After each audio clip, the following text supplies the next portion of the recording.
Welcome back. Kevin's Mobile Repair. Got a 2011 328i with a 3-liter. We're doing a radiator and some VVT solenoids. VVT solenoids are rather simple. Got an intake and exhaust right there. Part numbers are interchangeable. I got the radiator out in the prime time to do the VVTs right there, since they're, well, not in the way of anything that's right there. But other than that, you can get to them. Just two 10mm bolts, and then the connectors. These are push pin style connectors. So you'll push on this lock tab and pull down, and the connector will come off. Same way with going back on, just clip right back on the way you roll. I do want to give a word of caution. Most of this stuff on these things are plastic, so if you are not careful, you will snap something off, like I did on this upper radiator hose. I snapped off the little inlet for the coolant jug over here. So I have a new upper radiator hose that I will be installing when I do that. They just become extremely brittle when they get old, and stuff like that happens. Alright, so fan assemblies come out, air filter box comes out, the front air dam comes out. There's going to be two little push pins, one there, and then a Torx bit and Torx bit.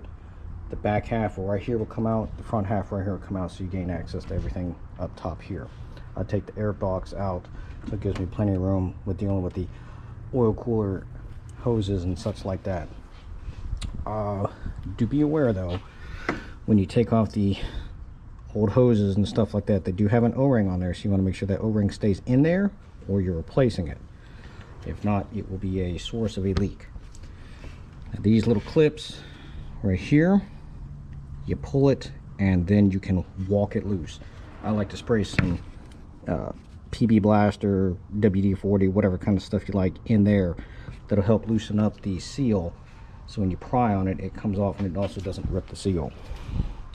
So for the radiator half, you have these little screw inlets. This holds the radiator, top half of the radiator, in place.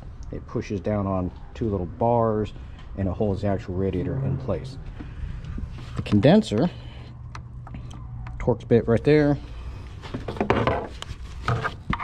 Another Torx bit right there, right above the condenser line. That holds the condenser itself into, or sorry, holds the condenser on the radiator. So you'll disconnect that, the radiator itself will pull forward, and then you're able to lift it up. This one has an oil cooler. There's a Torx bit on the bottom, and then it little insert right there inserts itself into the fan assembly. So you'll go underneath, you'll disconnect, or sorry, you'll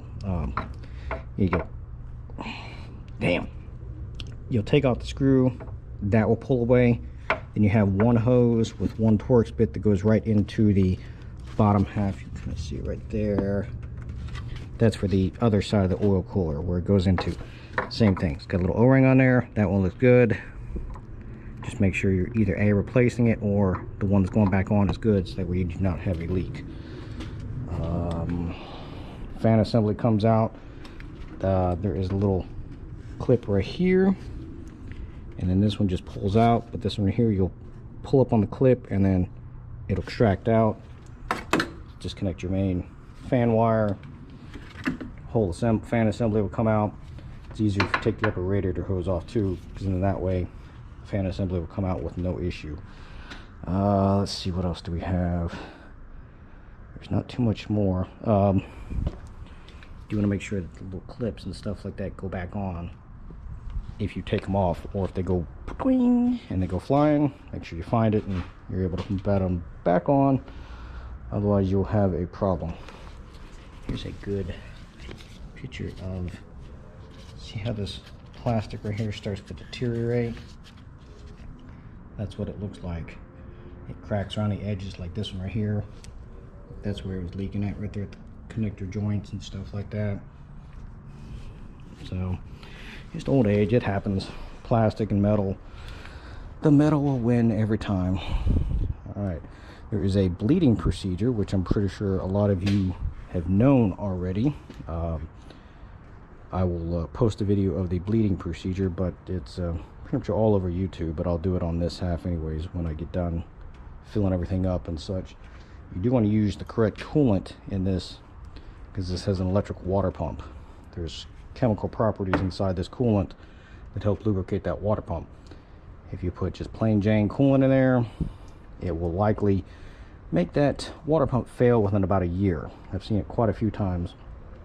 The chemical inside for the lubrication is not there, so the pump fails inevitably. But after this bleeding procedure, I do put a little bit of PB Blaster on, so that way they go and snap on snug in place and stuff like that, especially for the old ones. Other than that, there's not too much more to it. Any questions or comments, please feel free to let me know.